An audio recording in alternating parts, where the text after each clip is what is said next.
Recipe ಮೆಂತ್ಯ ಬಾತು. ಒಂದು ಕಟ್ಟಾಗುವಷ್ಟು ಮೆಂತ್ಯ ಸೊಪ್ಪು ಸಣ್ಣದಾಗಿ ಹಚ್ಚಿಟ್ಕೊಂಡಿದ್ದೀನಿ, ಮತ್ತು ಸ್ವಲ್ಪ ಕೊತ್ತಂಬರಿ ಸೊಪ್ಪು, ಮತ್ತು ಒಂದು ಅರ್ಧ kg ಅಕ್ಕಿ ತಗೊಂಡಿದ್ದೀನಿ. ಮತ್ತು ಅದಕ್ಕೆ ರುಬ್ಬಕ್ಕೆ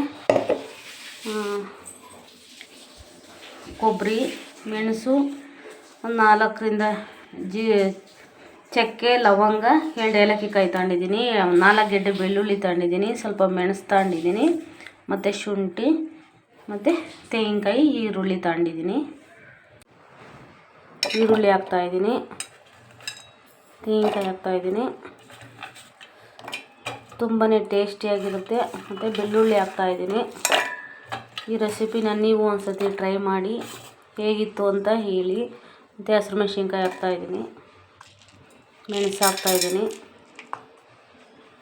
ಜೀರಿಗೆ ಹಾಕ್ತಾಯಿದ್ದೀನಿ, ಇವಾಗ ಕೊತ್ತಂಬರಿನೂ ಹಾಕ್ತಾಯಿದ್ದೀನಿ, ಸ್ವಲ್ಪ ಶುಂಠಿ ಹಾಕ್ತಾಯಿದ್ದೀನಿ. ಇವಾಗ ಅಕ್ಕಿನ ಚೆನ್ನಾಗಿ ನೀರು ಹಾಕಿ ಒಂದು 2 ಸತಿ ತೊಳೆದಿಟ್ಕೊಳ್ಳೋಣ.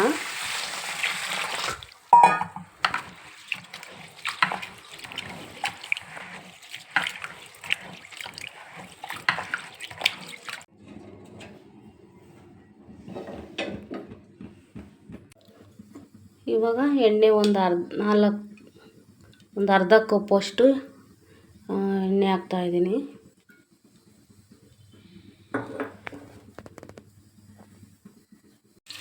ಈರುಳ್ಳಿ ಹಾಕ್ತಾಯಿದ್ದೀನಿ. ಈರುಳ್ಳಿ ಸ್ವಲ್ಪ ಚೆನ್ನಾಗಿ ಫ್ರೈ ಆಗಲಿ. ಮೆಂತ್ಯ ಸೊಪ್ಪು ಹಾಕ್ತಾಯಿದ್ದೀನಿ. ಇವಾಗ ಸ್ವಲ್ಪ ಅರಿಶಿನ ಹಾಕ್ಕೊಂಬಿಡ್ಬೇಕು. ಇದೇ ಟೈಮಲ್ಲೇ ಚೆನ್ನಾಗಿ ಎಣ್ಣೆಗೆ ಫ್ರೈ ಆಗಬೇಕು. ಅದು ಸ್ವಲ್ಪ ಉಪ್ಪು ಹಾಕ್ಕೊಡ್ಬೇಕು, ಆವಾಗ ಕಹಿ ಬರಲ್ಲ. ಚೆನ್ನಾಗಿ ಅದನ್ನು ತಿರುಗಿ ಕೊಡಬೇಕು. ನೋಡಿ, ಈ ಥರ ಚೆನ್ನಾಗಿ ಎಣ್ಣೆಯಲ್ಲಿ ಚೆನ್ನಾಗಿ ಅದು ಫ್ರೈ ಆಗಬೇಕು.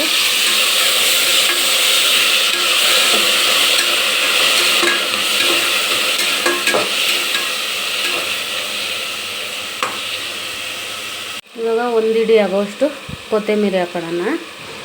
ರುಬ್ಬಕ್ಕೂ ಹಾಕಿದ್ದೆ ಕೊತ್ತಂಬರಿ, ಹಂಗಾಗಿ ಇದಕ್ಕೂ ಹಾಕೊಂಡ್ರೆ ಒಳ್ಳೆ ಫ್ಲೇವರ್ ಚೆನ್ನಾಗಿರುತ್ತೆ.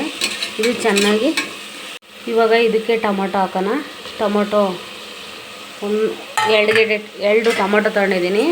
ನನಗೆ ಸ್ವಲ್ಪ ಖಾರ ಕಮ್ಮಿ ಅನ್ನಿಸ್ತು, ಹಂಗಾಗಿ 2 ಹಸಿರು ಮೆಣಸಿನ್ಕಾಯಿನ ಸಣ್ಣದಾಗಿ ಹಚ್ಚಿ ಹಾಕಿದ್ದೀನಿ, ಅರ್ಧ ಭಾಗ ಮಾಡಿ.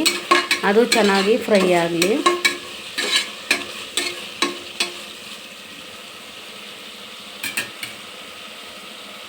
ರುಬ್ಬಿಟ್ಕೊಂಡಿರೋದು ಹಾಕೋಣ ಮಸಾಲೆ.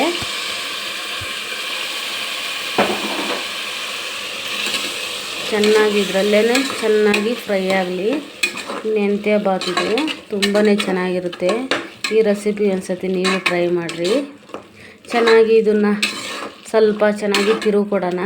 ಸ್ವಲ್ಪ ಚೆನ್ನಾಗಿ ಎಲ್ಲ ಡ್ರೈ ಆಗಲಿ. ಇದರಲ್ಲೇ ಎಣ್ಣೆಯಲ್ಲಿ ಮಸಾಲೆ ಎಲ್ಲ ಚೆನ್ನಾಗಿ ಹಿಡಿತದೆ.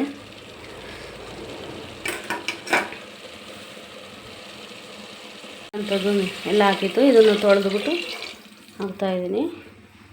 ನಿಮ್ಗೆ ಎಷ್ಟು ಬೇಕೋ ಅಷ್ಟು ಇವಾಗೇನೆ ಖಾರ ಉಪ್ಪೆಲ್ಲ ನೋಡಿಕೊಂಡು ಬೇಕಿದ್ದರೆ ಸ್ವಲ್ಪ ಉಪ್ಪು ಆ್ಯಡ್ ಮಾಡ್ಕೊಬೋದು.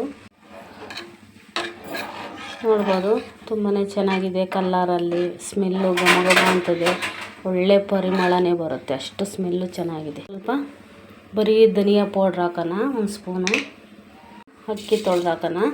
ತೊಳೆದಿರೋ ಅಕ್ಕಿ 2 ಸತಿ ತೊಳೆದಿಟ್ಕೊಂಡಿದ್ದೆ, ಚೆನ್ನಾಗಿ ಸ್ವಲ್ಪ ನೆಂದಿದೆ. ಅಕ್ಕಿ ತೊಳೆದು ಹಾಕೋಣ. ಅಕ್ಕಿ ಹಾಕಿ ಚೆನ್ನಾಗಿ ಈ ಥರ ತಿರುಗಿಕೊಡೋಣ.